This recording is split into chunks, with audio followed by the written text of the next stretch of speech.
আল্লাহ তাআলা মুসা আলাইহিস সালামকে বললেন, মুসা তুমি যে বলছো তুমি জ্ঞানী, না তুমি জ্ঞানী না, তোমার চেয়ে বড় জ্ঞানী আছে। মুসা আলাইহিস সালাম বলে, তাই নাকি? আমার চেয়ে বড় জ্ঞানী কে? রাসূল সাল্লাল্লাহু আলাইহি ওয়াসাল্লাম বলেছিলেন, ইস আমার ভাই মুসা যদি আরেকটু ধৈর্য ধরতো তাহলে আরো কিছু অজানা তথ্য আমরা জানতে পারতাম। জানার কোনো শেষ নেই, জাননেওয়ালার উপরও জাননেওয়ালা আছে, জ্ঞানীর উপরও জ্ঞানী আছে। আপনি কিছু জেনেই মনে করবেন না আমি সব জানি। কোরআন হাদিস পড়লেই আপনি জ্ঞানী হয়ে যান। এটা কোরআন হাদিস পড়তে হয়, এটা ডাইজেস্ট করতে হয়, এটার উপর আমল করতে হয়। এই জ্ঞান অর্জন শেষে এরপরে আল্লাহর প্রিয় বান্দাদেরকে আল্লাহ অন্তরে ইলমের নূর দেন, ইলহাম দেন। That is the knowledge, that is the pure knowledge. আপনি হাফেজের কোরআন হয়ে ভাবেন না আপনি সব জানেন, আপনি বুখারী মুখস্থ করে ভাবেন না সব জানেন। এই সব জ্ঞান অর্জন করার পরে ইলমের নূর হাসিল হয়, সেটা আল্লাহ সবারে দেয় না। কিন্তু ইলমেরও একটা গরম আছে, যার ইলম আছে তার মধ্যে এই সমস্যাটা কাজ করে। সেটার জন্য আল্লাহ তাআলা মুসা আলাইহিস সালাম, খিজির আলাইহিস সালামের ঘটনা বলেন। আমি খুব সংক্ষেপে বলবো, সময় কম। মুসা আলাইহিস সালাম হচ্ছে বনি ইসরাইলের নবী, আর খিজির আলাইহিস সালাম কেউ বলেছেন নবী, কেউ বলেছেন আল্লাহর ওলি। আসলে আরবিতে ওনার নাম খদির, আমরা বাংলায় বলি খিজির। খদির মানে সবুজ। উনি যে কোনো জায়গায় বসলে ওখানে মরা গাছ লতা পাতা এগুলো সবুজ হয়ে যেত। অনুর্বর এলাকার উপর দিয়ে হেঁটে গেলে ওটা উর্বর হয়ে যেত। তো মুসা আলাইহিস সালাম একবার ওয়াজ করতেছেন এইভাবে বনি ইসরাইলের সামনে, খুতবা দিচ্ছেন। হঠাৎ এক লোক দাঁড়ায় বলে, ইয়া নবী আল্লাহ, মান আ'লামু ফিল আরদ, বর্তমান পৃথিবীতে সবচেয়ে জ্ঞানী কে? মুসা আলাইহিস সালাম বলেন, ফাকালা আনা, আমি। কি বললেন? উনি আসলে ভুল কিছু বলেন নাই, কারণ প্রত্যেক জামানার নবীকেই আল্লাহ তাআলা সবচেয়ে বেশি জ্ঞান দিয়ে পাঠান, কারণ তার কাছে ওহীর জ্ঞান আসে, অদৃশ্যের খবর আসে, ইলমুল গায়ব আসে। কিন্তু এই উত্তরটা আল্লাহ তাআলার পছন্দ হয় না। আল্লাহ তাআলা চাচ্ছিলেন মুসা যদি বলতো আল্লাহ তাআলাই জানে কে জ্ঞানী বা আল্লাহই সবচেয়ে জ্ঞানী, এরকম হলে ভালো হতো। কিন্তু মুসা আলাইহিস সালাম কি বলছে?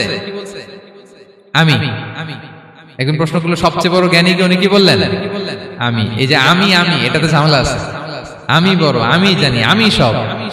This is problematic. আল্লাহ এটা পছন্দ করলেন না। আল্লাহ তাআলা মুসা আলাইহিস সালামকে বললেন, মুসা তুমি যে বলছো তুমি জ্ঞানী, না তুমি জ্ঞানী না, তোমার চেয়ে বড় জ্ঞানী আছে। মুসা আলাইহিস সালাম বলে, তাই নাকি? আমার চেয়ে বড় জ্ঞানী কে? তো আল্লাহ তাআলা বললেন, ইযহাব ইলা মাজমাইল বাহরাইন, দুই সাগর বা দুই নদীর মিলনস্থলে যাও, ওখানে আমার এক বান্দা আছে তোমার চেয়েও জ্ঞানী। মুসা আলাইহিস সালাম বললেন, তাই নাকি?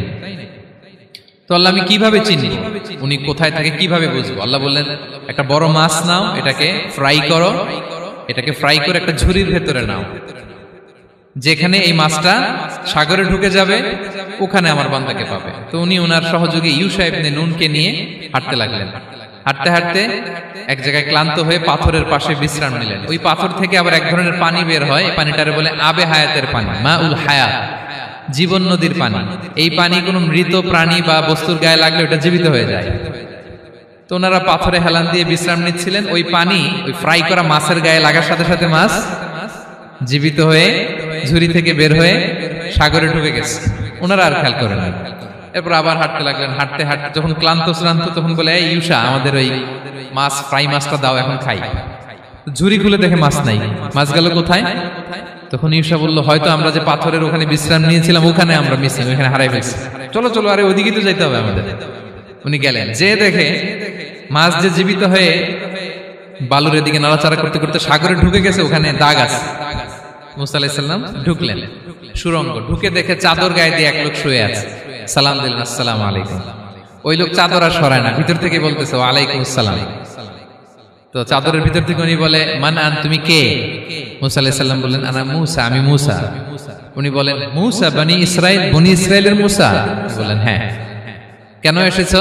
এবার চাদর খুললেন, বলতেছে, আপনার কাছ থেকে কিছু শিখতে আসছি। আল্লাহ বলছে আপনি নাকি সবচেয়ে বড় জ্ঞানী। জোর করতে লাগলেন। অবশেষে খিদির আলাইহিস সালাম রাজি হলেন। বললেন, শর্ত হচ্ছে আমি যাই করি আর না করি আমাকে কোনো প্রশ্ন করা যাবে না। মুসা আলাইহিস সালাম বললেন, ওকে। সফর শুরু হলো। সামনে নদী, এক লোক তাদের নৌকা দিয়ে নদী পার করায় দিল। নদী পারাপারের পর খিজির আলাইহিস সালাম লাঠি দিয়ে নৌকার তলাটা ছিদ্র করে দিলেন। মুসা আলাইহিস সালাম বললেন, ইন্না লিল্লাহি, এটা আপনি কি করলেন? ওরা আমাদেরকে নদী পার করে দিল, আর যে ভাড়াটা আসছিল এটাও নিল না, আমাদেরকে সম্মান দেখালো, আপনি নৌকা ছিদ্র করে দিলেন। খিজির আলাইহিস সালাম বলছে, এই যে আমি বলছিলাম না তুমি ধৈর্য ধারণ করতে পারবো না, যাও তোমার রাস্তায় তুমি, আমার রাস্তায় আমি। মুসা আলাইহিস সালাম আবার ক্ষমা চাচ্ছেন যে আপনি আমার ক্ষমা করেন, আমি তো ভুলে গেছি, আর প্রশ্ন করবেন না। চলতে লাগলেন। হঠাৎ বাচ্চারা খেলতেছে, এক বাচ্চাকে ধরে হত্যা করলেন খিজির আলাইহিস সালাম। এবার তো মুসা আলাইহিস সালাম রেগে গেছে, আপনি করলেনটা কি? একটা নিষ্পাপ ফুলের মতো শিশুকে হত্যা করলেন। খিজির আলাইহিস সালাম বলে, এই যে আমি জানতাম যে তুমি ধৈর্য ধারণ করতে পারবে না, তোমার রাস্তা এক, আমার রাস্তা আরেক, যাও। এবার মুসা আলাইহিস সালাম করজোর করতেছে যে this is the last chance, একটা ফাইনাল চান্স দেন, একটা সুযোগ দেন, আর আমি প্রশ্ন করব না, এটাই লাস্ট। বলেন ওকে ঠিক আছে। হাঁটতে হাঁটতে এক ইহুদি বসতির সামনে যে হাজির, দুজনই খুব ক্ষুধার্ত, খাবার চাইলো, এরা আবার কৃপণ, খাবার দিল না। তো খিজির আলাইহিস সালাম বললেন ঠিক আছে, খাবার যেতে দিচ্ছেন, আমরা চলে যাই। যাওয়ার পথে দেখতেছে এই এলাকার একটা দেয়াল ভেঙে পড়ে যাবে। তিনি বললেন মুসা চলো এটা ঠিক করে দেই।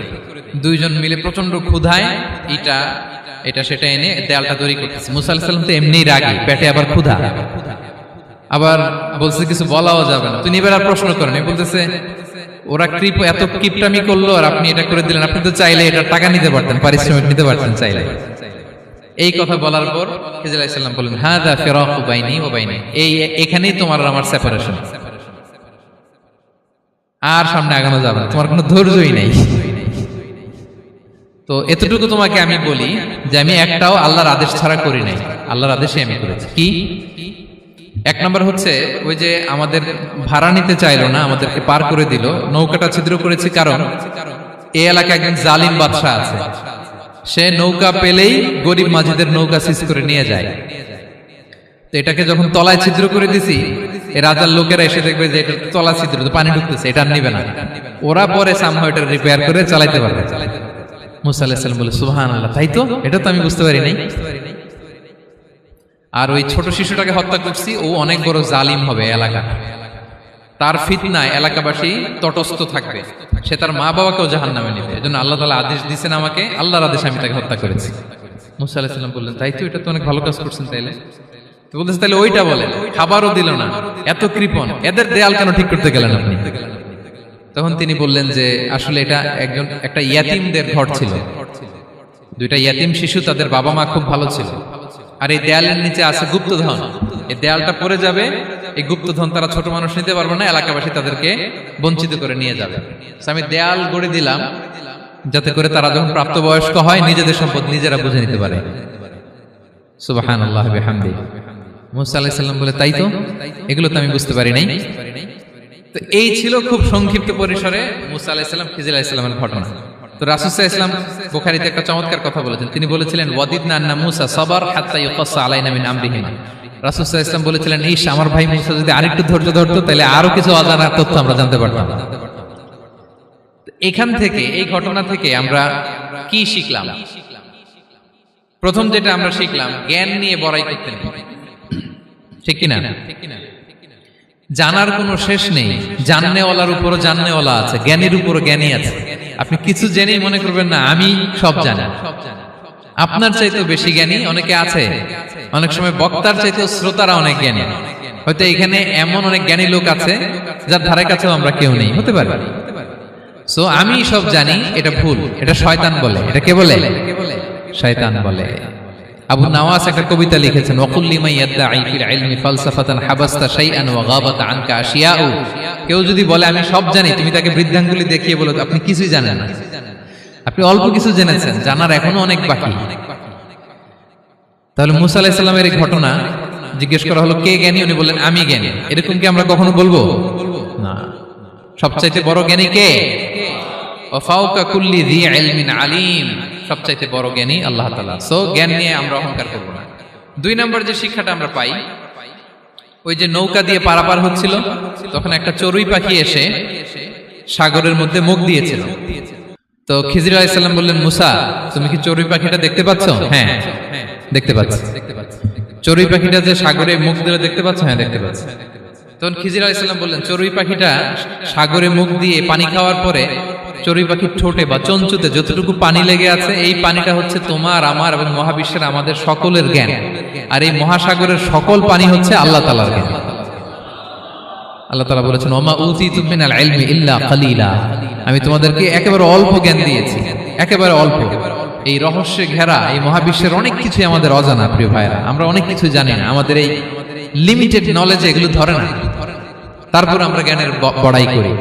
আপনারা উপমাটা বুঝতে পারছেন? একটা নৌকা থেকে চড়ুই পাখি ঠোঁট দিয়ে পানি খাচ্ছে, পানি খাওয়ার পরে স্বভাবতই চড়ুই পাখির ঠোঁটে একটু পানি তো লাগবে। খিজির বললেন যে এই পানিটা হচ্ছে তোমার আমার পৃথিবীর সবার জ্ঞান, আর এই সাগরের বাকি পানিগুলো কার জ্ঞান? এবার বুঝতে পারছেন আল্লাহ তাআলার জ্ঞানের পরিধি। আমরা জ্ঞান নিয়ে যেন কখনো কি না করি, বড়াই না করি। জ্ঞান দুই ধরনের, একটা বাহ্যিক জ্ঞান, একটা অন্তর্নিহিত জ্ঞান। External knowledge, internal knowledge. আমরা যখন কোরআন হাদিস পড়ি আমাদের বাহ্যিক জ্ঞান অর্জন হয়। কোরআন হাদিস পড়লেই আপনি জ্ঞানী হয়ে যান। এটা কোরআন হাদিস পড়তে হয়, এটা ডাইজেস্ট করতে হয়, এটার উপর আমল করতে হয়। এই জ্ঞান অর্জন শেষে এরপরে আল্লাহর প্রিয় বান্দাদেরকে আল্লাহ অন্তরে ইলমের নূর দেন, ইলহাম দেন। That is the knowledge, that is the pure knowledge. আপনি হাফেজে কোরআন হয়ে ভাবেন না আপনি সব জানেন, আপনি বুখারী মুখস্থ করে ভাবেন না সব জানেন। এই সব জ্ঞান অর্জন করার পরে ইলমের নূর হাসিল হয়, সেটা আল্লাহ সবারে দেয় না। সো এই অন্তর্নিহিত জ্ঞান, দূরদৃষ্টি, farsightedness, that is the pure knowledge. এটার জন্য বছরের পর বছর, যুগের পর যুগ সাধনা করতে হয়। সেটার জন্য এই জ্ঞান অর্জনের জন্য তিনটা জিনিস করতে হয় ইলমের নূর অর্জনের জন্য। কয়টা? এক হচ্ছে বিনয়, দুই হচ্ছে সফর, তিন হচ্ছে সবর। আবার বলি, এক হচ্ছে বিনয়, দুই হচ্ছে সফর, তিন হচ্ছে সবর। আল্লাহ তাআলা আল্লাহর নবীকে তাওরাত দেওয়ার পরেও আরো ট্রেনিং সেশন করাইছেন খিজির আলাইহিস সালামের কাছে। যাও, ওনার কাছে গেলে তুমি ছোট হবা, নত হবা। জ্ঞান যদি আমি নিতে চাই আমাকে ছোট হইতে হবে। ধরেন একটা গ্লাস থেকে একটা খালি গ্লাসে পানি ঢালবো, তো যেটাতে নেওয়া হবে এটা উপরে থাকলে হবে? যে গ্লাসটার মধ্যে পানি আছে এটা উপরে থাকবে, ওইটা ব্ল্যাঙ্ক গ্লাসের মধ্যে পড়বে।